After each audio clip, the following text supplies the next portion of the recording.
G'day folks, Jumbo here. G'day folks, Jumbo here again.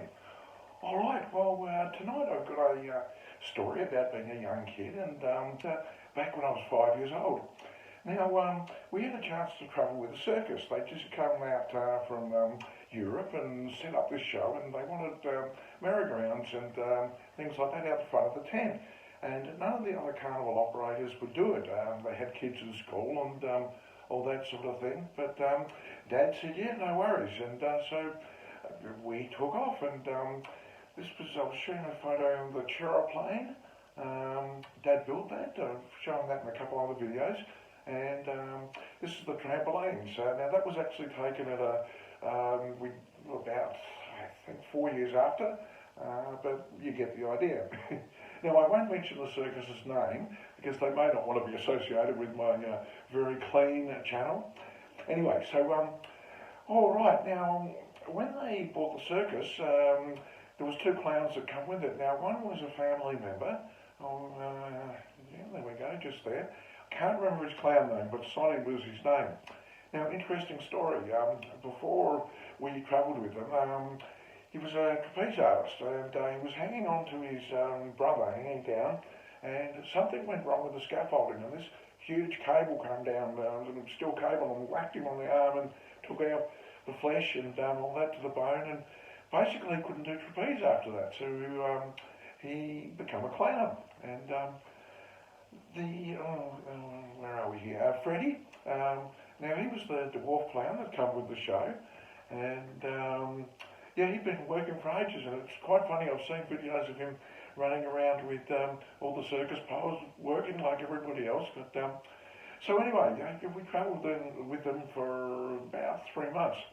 But towards the end, Freddie, he decided he wanted to leave the show. He'd been with them a long time. And now, in the circus, when you leave, you don't do it during the day because most of the people, they've got 3 or 4 acts or they're vital cogs in the chain to make it all happen. And if you leave during the day, everybody starts screaming and yelling, and it's very emotional. So they leave at 2 o'clock in the morning, which is exactly what he did. Now, this left the circus short of a couple of acts, clown acts. So the owner went to Dad and said, look, what do you reckon? Do you think you can do the acts? You've seen them. So they trained Dad up all afternoon, and there he was in the ring. And I happened to be in a caravan this particular night. I don't know why, but Dad comes back and he's laughing, talking about the other clowns sculling whiskey, and I think he'd had a few too, and then rushing into the ring. So that was my sort of way of seeing clowns. How do I put that? 5 years old, I'm seeing clowns getting drunk, That sounds good to me. My first impressions of clowns, I should say. So yeah, and all right. Now these are some of the acts. It was totally amazing. A 5-year-old, wide eyes, all these different acts happening. There you go, a couple more there. Now I want to talk about Dad's 2 clowning acts. Now this one here, it was a sharpshooter act, and the ringmaster would have a balloon on his head, and Dad would have to pretend he's going to shoot it off, and the balloon would keep popping, and then eventually water would come out, and so that's what that one was. But the one, my favourite story, right here, this is the toothache act. Now, Dad would come through the entrance where the public come, and he'd be crying and screaming and going, oh, I'm in pain. And the clown would come through the curtain dressed as a dentist with big sort of dental tools and do this whole routine.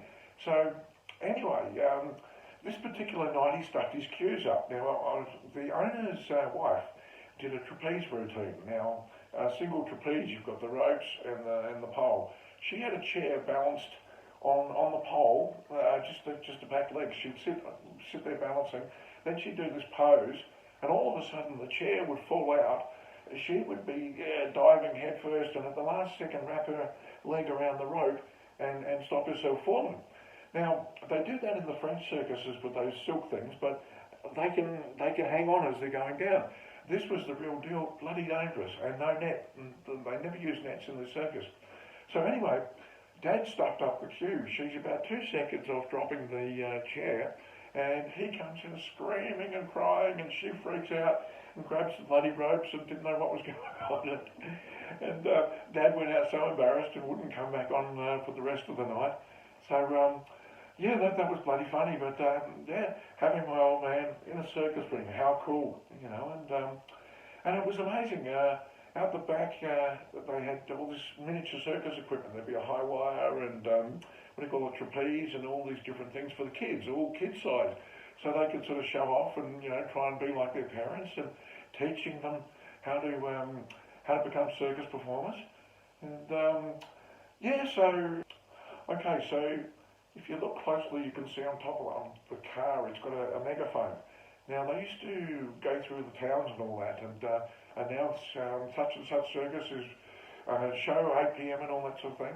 And I got a chance to be on the microphone. Dad was there, the owner was there, and they handed me the microphone, 5 years old, and I was copying them, ladies and gentlemen, 8 p.m. show, all this, and they're cracking up laughing. So look, absolutely fantastic experience, and I'm so glad I got to do that.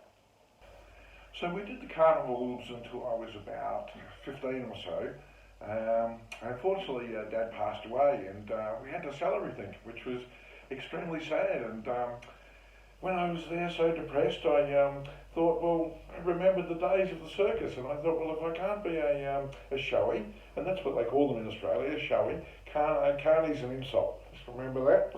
I thought, well, if I can't be a showy, I'm going to be a performer, and that's sort of where it became. That's where it started, and 30 years later, still going strong. Well, until I retired recently. But so yeah, that's a quick story on the circus days, and hopefully you enjoyed it. Remember the likes. We want some likes, and subscribe if you want. And look, we'll see you in the next video. Catch you later from Jumbo.